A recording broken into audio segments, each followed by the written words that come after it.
Hello and welcome to my mini listening and speaking activity, a doctor's office voicemail.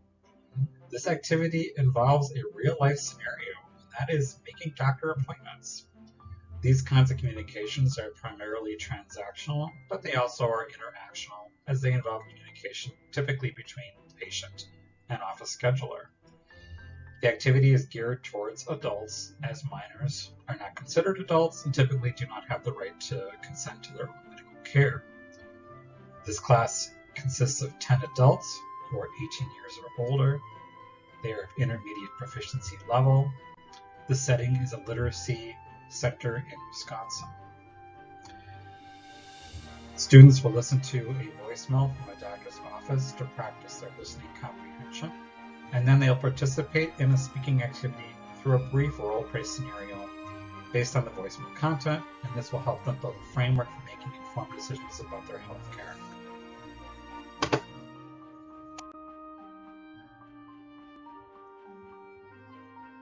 The pre-listening discussion is meant to build the students' background knowledge about medical appointments. Engage them in a discussion on the topic.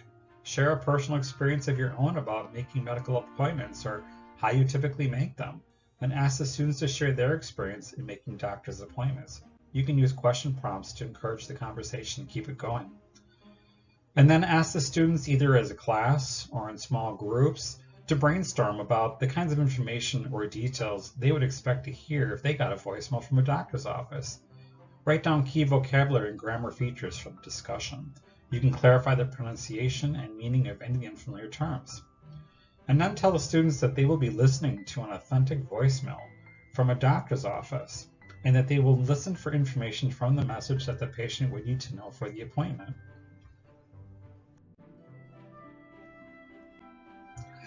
For the listening task, I'll play a recorded voicemail from a doctor's office. And you can use a real voicemail for this. However, you want to make sure you're not violating any kind of privacy laws if you do, or just create your own voicemail, which is what I've done here in bold. This is something that I've just come up with, although it's based on an authentic voicemail that I got from my dentist. Consider using a speaker who's unfamiliar to the students to record the message, because that kind of gives it an air of authenticity. And I'll just read it real quick because this is what the students are going to listen to and focus on. Hello, this is Dr. Lynn's office calling for Michael. We are calling to confirm your upcoming appointment with Dr. Lynn on Friday, October 20th, 2023 at 4 o'clock.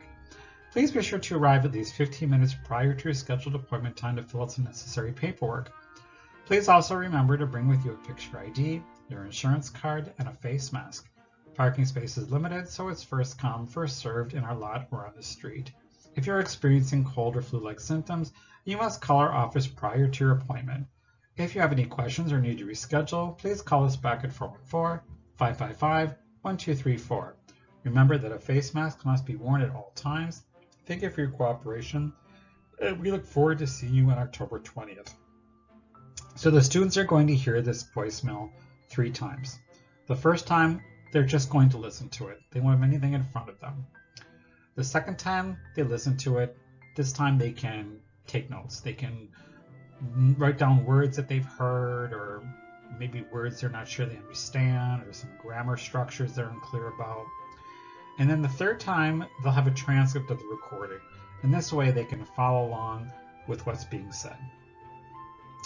Then once the recording has been played 3 times, divide the students into pairs, and then have them answer comprehension questions based on the recording.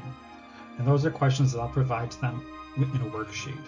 And those questions will help the students create questions for the speaking part of the activity that's to follow.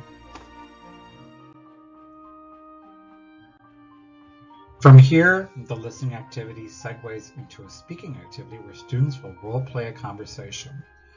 One student will act as the patient and one will act as the office scheduler.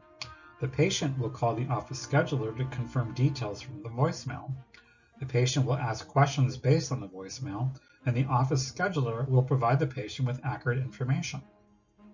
Students will then reverse the roles. The students are encouraged to think about other information that is not included in the voicemail that a patient may want to know, and to create questions that could elicit this information from the office scheduler.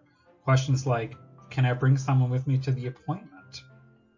Teacher will walk around the room monitor the pair work, answer any questions about vocabulary or pronunciation or grammar that the students are having trouble with, and making sure that they're staying on track and formulating questions that are relevant to the activity.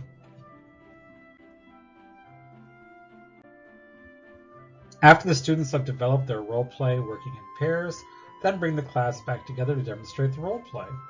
So the teacher will model the speaking activity with the students, first acting as the patient, calling a doctor's office to confirm the details from a voicemail, and then as an office scheduler, will answer the patient's questions. So the teacher is going to model both sides of it, first as a patient, and then as an office scheduler. And then each pair of students will present their role play to the class. The teacher will note any vocabulary, pronunciation issues, or grammar points that need to be clarified either later or in a different lesson. And after the role play is completed, engage the students in a casual discussion about the importance of following instructions when making a doctor's appointment. Making doctor's appointments is something that pretty much everybody has experienced in their lifetime, no matter what their origin is. So most learners will have significant background knowledge on the topic. This activity draws on that knowledge by presenting a real-life scenario where students must identify key information they get from a doctor's office and then confirm that information. The listening portion of the activity is the most important part because only by understanding the information that's provided can the students formulate meaningful questions during the role play. The goal of this activity is not perfect linguistic accuracy, but rather to empower students to listen for important information and to ask the right kinds of questions to make informed healthcare decisions. Thank you so much for listening.